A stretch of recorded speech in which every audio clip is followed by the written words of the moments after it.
are talking about Are We Dead Yet, also known as The Living Dead.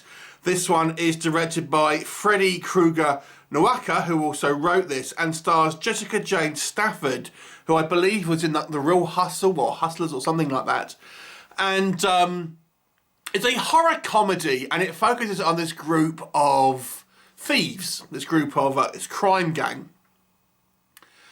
And essentially they are sent on a job. However, through circumstance, they end up kind of having to take refuge in this kind of out of the way, kind of dilapidated, stately manor, which legend has it is haunted, but also legend has that there is a hidden treasure within this. And of course, this manor happens to be haunted, and they are pursued by both the police and the kind of like the bosses of this kind of crime family. What'll happen? You'll have to watch the movie to find out.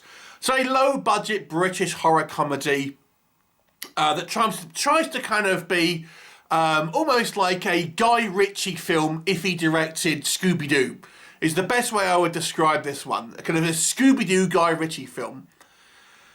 So first of all, let's talk about what works. I think the first act is probably the strongest here, the kind of the setup.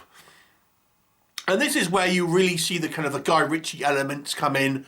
There's kind of lots of kind of comedy swearing, lots of kind of macho posturing through the kind of these kind of gangsters and stuff like that. And, you know, it gets kind of very much like the kind of the typical East End sort of style kind of language you'd expect in a kind of a Guy Ritchie film, that kind of thing. And I have to say, one thing I was impressed with here is some of the kind of the set design and location shooting, and I think the cinematography is quite strong as well, I have to say.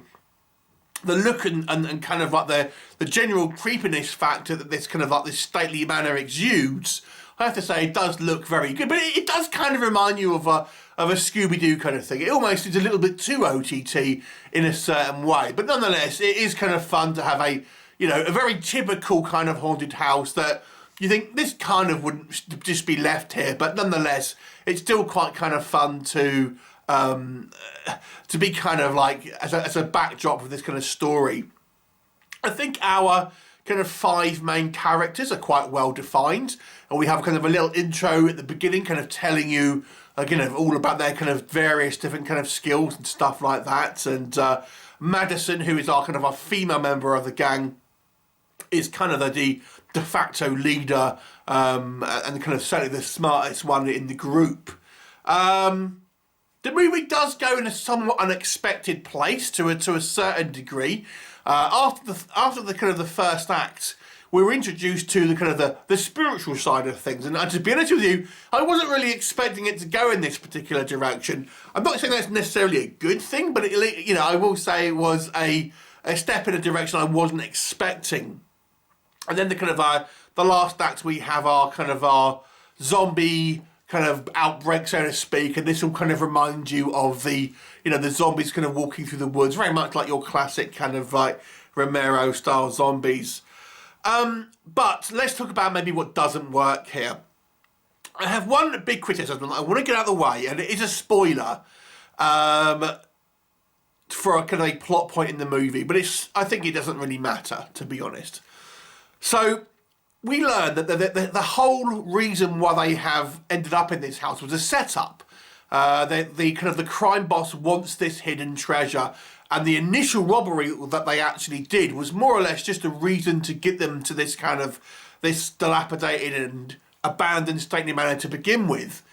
But I couldn't help but thinking, why even bother? Why not just send people directly to this abandoned home? You didn't really need to go through this kind of robbery to begin with to end, to only to get them to this particular place.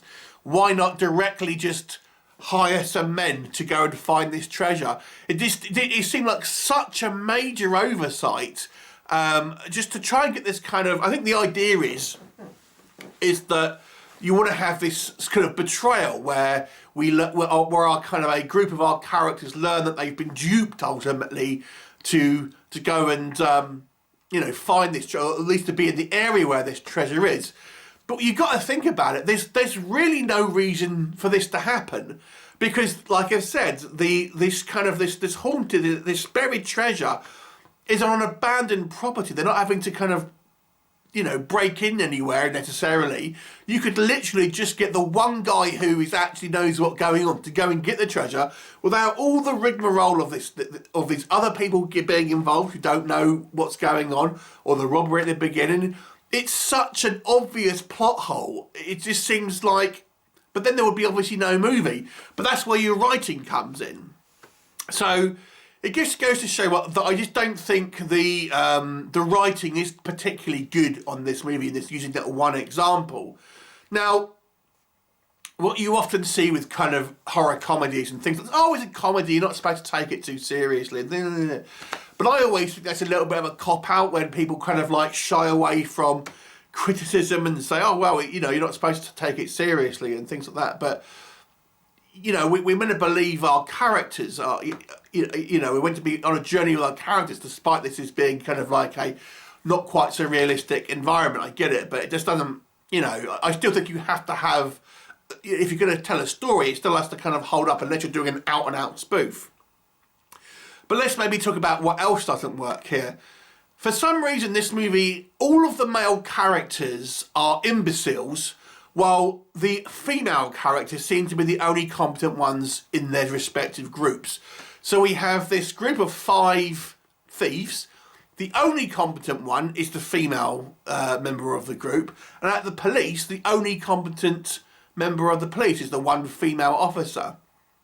And it just goes into this cliche where I think female characters are poorly written in the way that they're always things, in a lot of kind of like media, you'll find that people don't know how to write layered female characters. They've always got to be like the Mary Sue, so to speak, or they don't know how to have layered female characters, only to be kind of super proficient and they'll get the job done whilst the men kind of like fumble around them. And I have to say again, our remainder of our, for example, our thieves, we have the other 4 thieves. I mean, one of them is kind of like a bad guy, who's the kind of the turncoat, so to speak. But again, I've had my problems with that, as I've mentioned.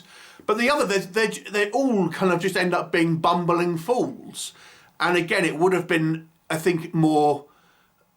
It would have been better for the film to have more of a kind of a different group of kind of personalities, rather than, one of them's the driver, one of them's the safe man or whatever. Great, so they've got different skill sets, but then ultimately their personalities, they end up all being just bumbling idiots, and kind of like have this very kind of lowbrow, juvenile kind of sense of humour, almost like a Three Stooges kind of style kind of situation. And the same thing is true of some of the other characters as well. Speaking of other characters, we have this subplot involving this female police officer who is transferred from London to this particular area, and there's a kind of a storyline with her ultimately trying to investigate what's going on. But let's be honest, the police have zero impact on this story. You could actually completely cut out those police characters and it would have no impact on the end result of this movie. So it's completely, their kind of screen time is completely irrelevant to what actually happens within the movie. So the scenes with that, and there's a scene that, I don't want to go into too many spoilers, but there's a scene with some duplicitous situations with them, and that doesn't really make sense to me. But the whole police storyline, you could completely cut it out and it not affect the plot at all. And then we have our ghost situation, and I think this will be the most divisive area in the movie, because we have these ghostly characters, and in the first act, before you really kind of are exposed to this, it kind of seems kind of quite creepy and stuff like that. But then you have this very convoluted plot start to happen about 2/3 of the way through the movie, about 1/3 of the way through the movie, so the beginning of the second act, where we actually are introduced to these kind of ghostly characters, and we learn that they have a kind of somewhat of a society there, and they're all kind of talking pretty much like any other people and things like this.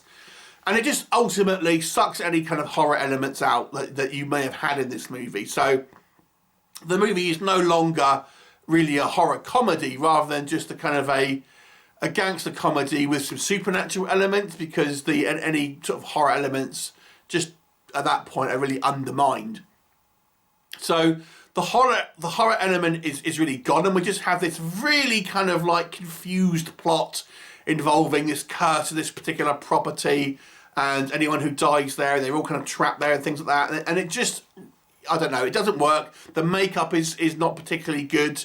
And there's a lot of kind of like flashbacks that again sort of seem unnecessarily long. Some of the acting, I have to say, is on the poorer side, and some of the kind of the actors here, not everyone, but some of the actors seem very unsure in regards to very low levels of confidence and being able to kind of like acting in a real way, and you can just feel the nerves on screen and kind of stuff like that. And to be honest with you, I didn't find it particularly funny. The problem is with the humour here, I found it all very one note. All of the kind of our kind of like comedy characters, if you will, kind of play. They're all kind of the same. They all have the kind of the same sort of dynamic, and therefore that there's not a kind of a range of kind of different style of jokes or humour and stuff like that. It all seems quite juvenile, wrapped up into this effing and blinding kind of Guy Ritchie style kind of gangster movie.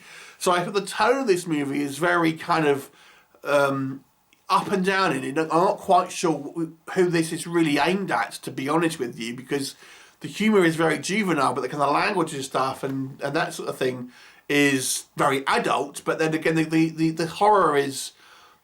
It was never great, if I'm honest, in the first act. It was strongest in the first act. At least I think it had a good setup, but then completely undermined by trying to inject this kind of like this comedy mystery plot in it as well. So overall, I've got to be honest with you, this movie is a little bit of a jumble. I think it could have been something interesting. I think it maybe had some seeds of some good ideas here, and but the execution of it is a little poor, I have to say, and I think it's needed a little bit more refinement, shall we say. As it stands, I've got to be honest with you, it is a below average movie, but it's not terrible, and I have to say, I'll give it some props for being a little bit original in places. I'll give it a 4 out of 10. Have you seen it? What did you think of it? Leave me a comment, and I'll look forward to seeing you next time. Bye for now.